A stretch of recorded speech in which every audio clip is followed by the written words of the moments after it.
Morning po mga katong. Ayan, naputol na yung vlog natin kahapon.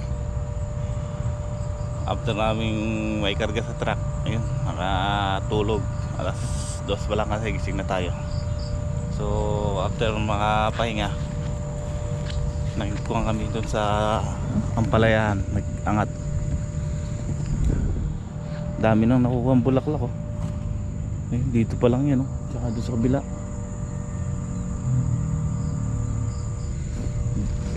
Buhay na isili natin oh. Ayan, yung sinusunog dito, konti na lang yung natira. Ayan. Baka hakutin na lang namin dun yan para matamnan na yung area na yan. So buhay na isili, pwede na nating subuan ng calcium. Oh, ganda no. Tapos yung matitirang punla sa iba, sisingit na natin. Singit natin yan.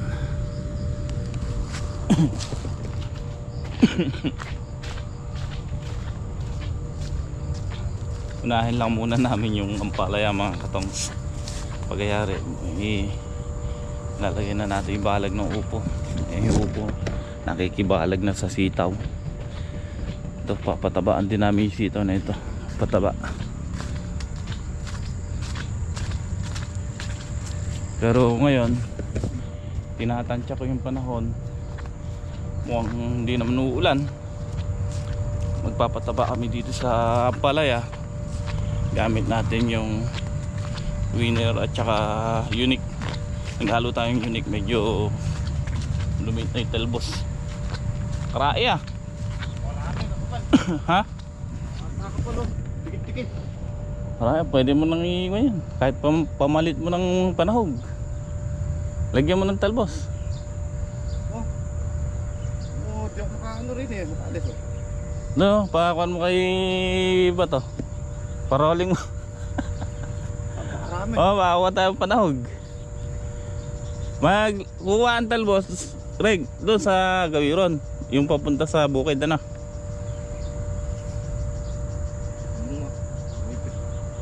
Sige, kuha, lagyan mong talbos, ikukuha natin doon sa tindahan. Dami oh. Kapal oh. Oh. Paring Jay sana eh.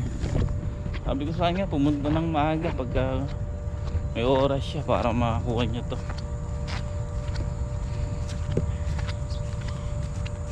Ayan, gagawin namin ngayon, nag-spray nga po kami dito mga katong kahapon.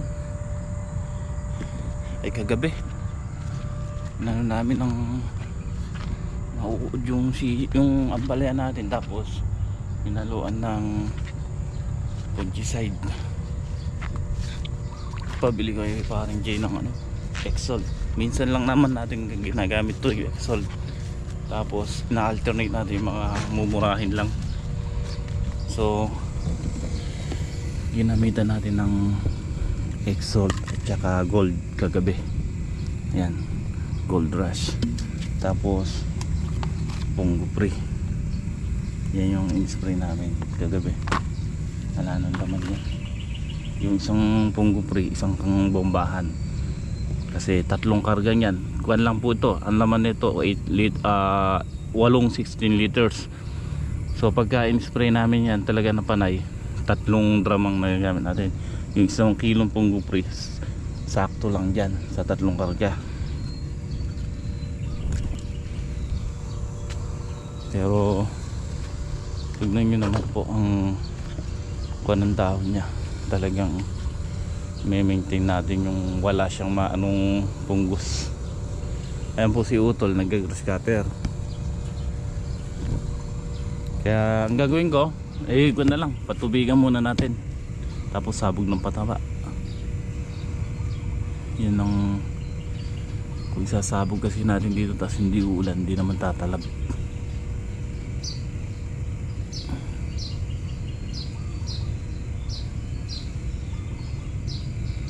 Sasara na oh. Dyan mga katong sa Machete na yan. Dyan na, dyan ang dami ko nakikita, talaga naglalawit na sila na mga bunga. mga buko, ang dami.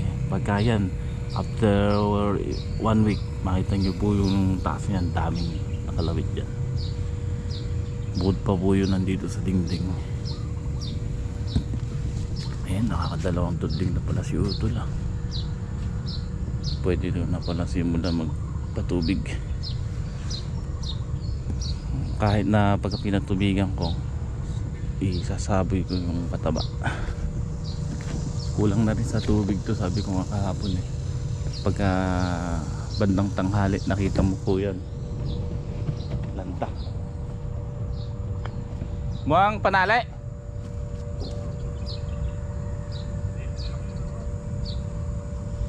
Muha ka nung talbos sa gawiro na lang. Padala mo to kay Migo sa tindahan mamaya. Oo, kahit pamalit lang ng panahog. Pagka marami talaga. Si Migo.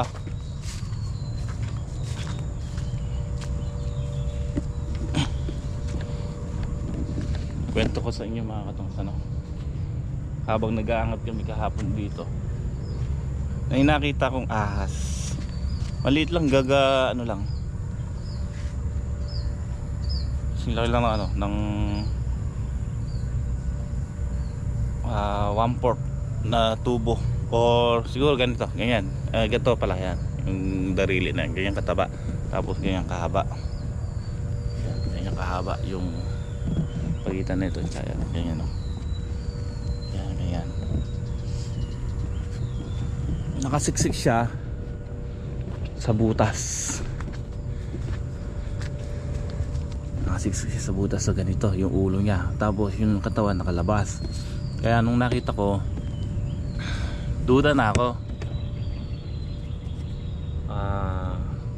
Kakaiba ka itong kaliskis na ito alam ko ng ahas, pero inaano ko, kakaiba yung kaliskis niya, na kung mamalaka yon o yung kwan talaga, yung ahas na ano lang, kulay itim kasi yun eh. Alam ko itsura ng mga sa kwan, sa kaliskis pala makakuha mo na itsura ng ahas kung ano. Nakalubog kasi ulo niya. Kaya nung tinawag ko si Greg, kumuha ako ng 2 kahoy. Ang ginawa ko, iniipit ko yung katawan niya, yung katawan, tapos nung lumapit si Greg, binigay ko 1 kahoy, lumabas yung ulo. Alam niyo yung ulo, napakalapad, ang liit lang po niya. Nagulat kami, cobra ang nakita natin dito. Kaya kailangan maging kung tayo, maingat talaga. Kuha pa naman ng kamandag nun pagka yung ganong laki. Gulat si Greg. Takot. Nag-aangat kami ng ano ng laging ng ampalaya. Dito nga kami magsisimula ngayon dahil hindi namin natapos kahapon. Pagka dating na alas 5, patak na alas 5, ngayon nag-spray na kami. So pinahalo ko sa kanila yung pataba ngayon. Angat muna natin to kasi nagagrass cutter si Utol, baka maagad matamaan yung mga talbos sa ilalim.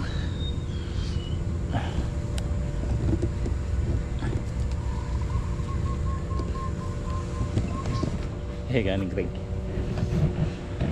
nakakatakot pala ikaw mamito sa madaling araw. Hindi, meron talaga rito, hindi mawawalan niya kasi may sapa, may unang-una may sapa, may mga kawayan, masukal. Hindi mawawalan ng cobra dyan, kahit anong klaseng ahas, marami dyan. Yun nga lang, kailangan maging alisto. Buti nga ako, nakita ko nakalubog yung ulo niya nung aangatin ko yung talbos ng ampalaya. Nagulat lang ako, may ahas ka, pero buti na lang hindi siya naging agresibo. Ang nangyari,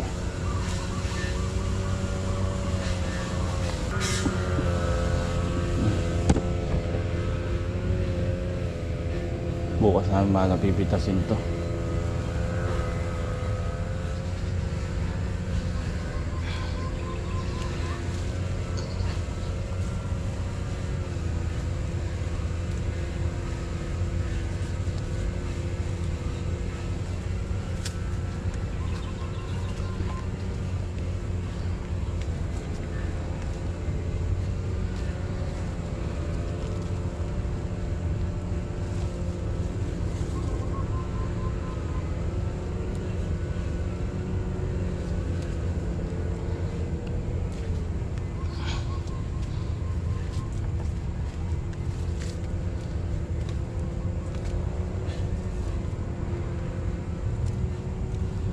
Naangat na pala ni Greg to eh.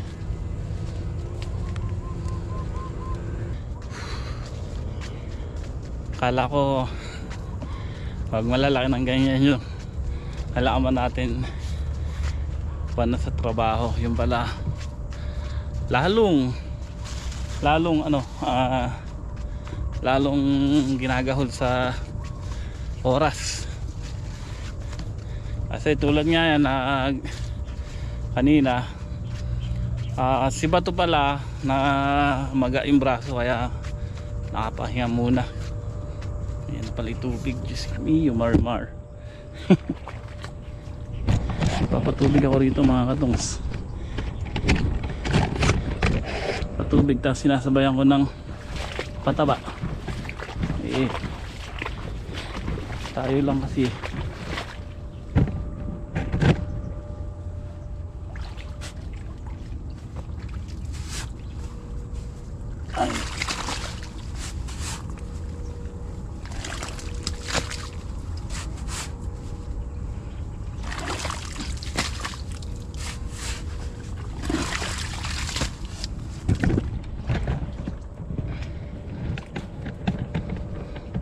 siyempre hinaharang muna natin yung tubig na yan. I-stock natin, pinopondo natin para sipsipin ng halaman, ng ugat. Sabi ko kasi mga kato, ayan, nagkukulang na tayo ng tubig sa ampalaya. Siyempre pati yung pipino malakas sa tubig yan, kaya nagpapatubig tayo buhat kanina tapos pataba. Pero kaninang mainit huminto tayo kasi nga hindi pwedeng magpatubig ng mainit, malalaga yung ugat.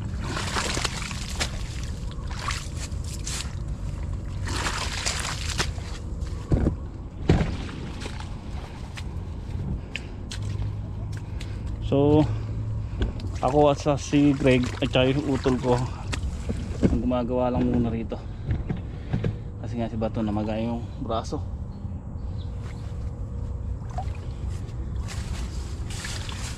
Si utol, ayan, siya po nag-grass cutter kanina, ayan, kaya nakita nyo po malinis yung tudling.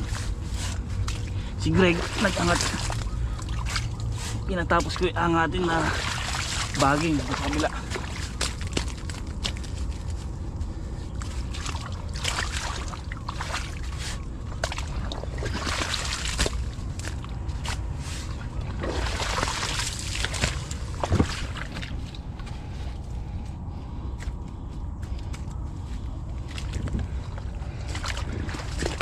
Nag-harvest, katatapos lang nga po nilang mag-harvest ng pipino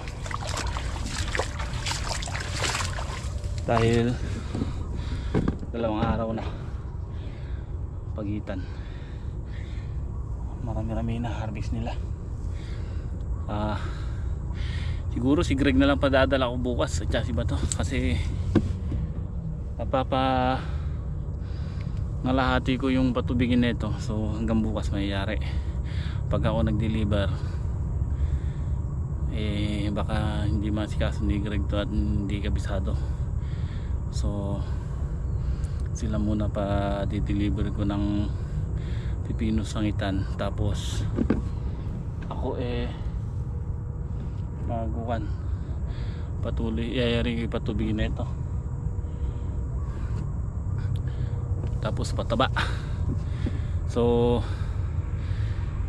konti lang siguro yung pipino, baka mga 20 lang mahigit, pangalawang harvest. So 7 tudling po kasi yun.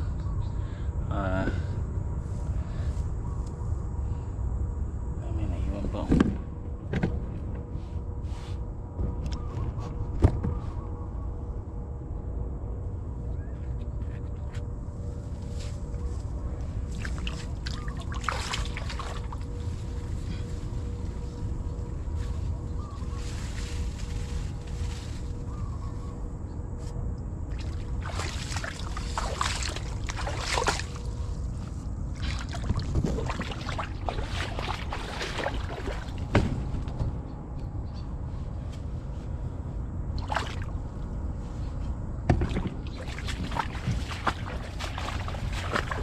Bale, yung ginagawa ko po mga katongs, napatubigan muna natin yung gitna at saka natin pinupondohan ng tubig. Tapos pagka nagkaroon na siya ng pondo, sinasara ko muna at sasabog natin pataba.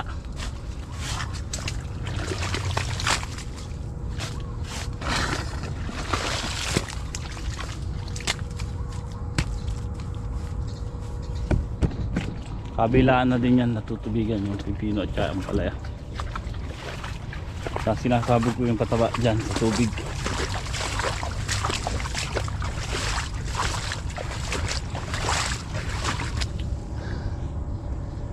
Dyan na nila kakainin, sisip-sipin yun.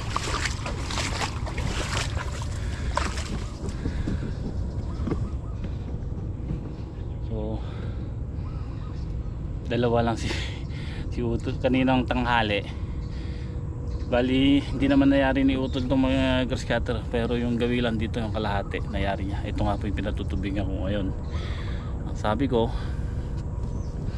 di naman din kita maagad bukas na yung gawiron, pero naangat na ni Greg yung mga talbos no, kaya grass cutter na lang. Pitasin nyo muna kako yung pipino, tapos maghalaw sila sa sili ni Greg.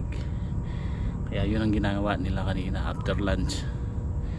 Ako pagdating ng alas 11, makulimlim naman kanina, kaya hanggang alas 11 napatubig ako. Then alas 3 nagsimula na uli ako patubig pataba. So yun ang gawain namin. Pero alam nyo, balagin pa yung balagin yung upo, tapos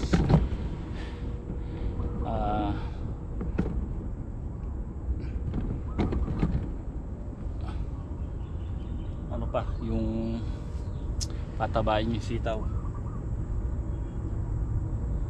So yung panigang na tanim natin bukas pagtutubigan, titiligan na lang power spray.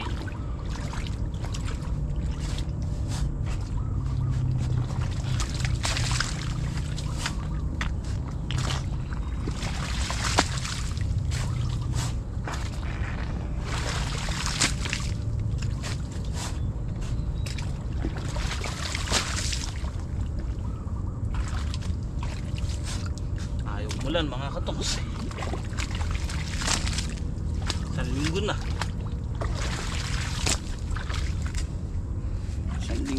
anak ulan. Kaya magpapatubig tayo.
Okay.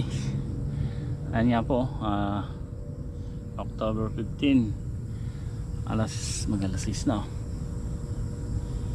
So yung one po mga katong simpaktura kahapon, pakita ko na lang po sa inyo dito sa ating vlog kung magkano presyo. Medyo mababa ang mga gulay, laki ng binaba, pero okay lang yon, kahit na mura at least may hina-harvest tayo. Blessing pa rin yun. At hindi naman lagi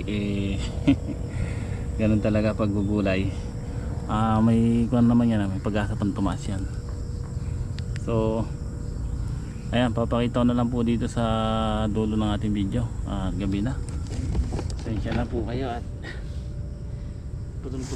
putol-putol yung vlog natin, gawa ng kulang na naman tayo. Kumbaga napilayan tayo. Si Bato kasi hindi nakagawa ngayon. Sana, at saka si yung pinsan ni Gregoan dito, sana napapataba. Sila nagpapataba ng sitaw at saka ng sili na diligan. So bukas na maga ko didiligan yung panigang. Tapos yun,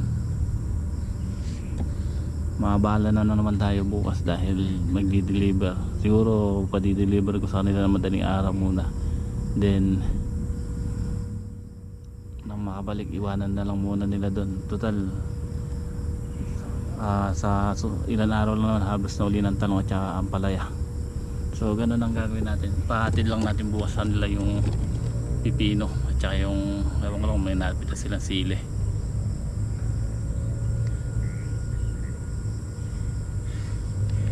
Nahapo ako mga katongs. May 3 butas pang naiwan doon sa gawiron, pero hanggang doon sa may pipino sa may bata, yun ang naputubigan ko sa gitna. Kaya meron na rin kalahati ang napatubigan natin dito. So bukas pa didiligan muna namin saglit ni Utol yung panigang, tapos pagkayari na papaandaran na namin to. Siguro habang nagpapatubig ako dito, tinatapos ko to, magsisimula si Utol doon na mag-grass cutter. Ayan, ganun muna setup namin bukas.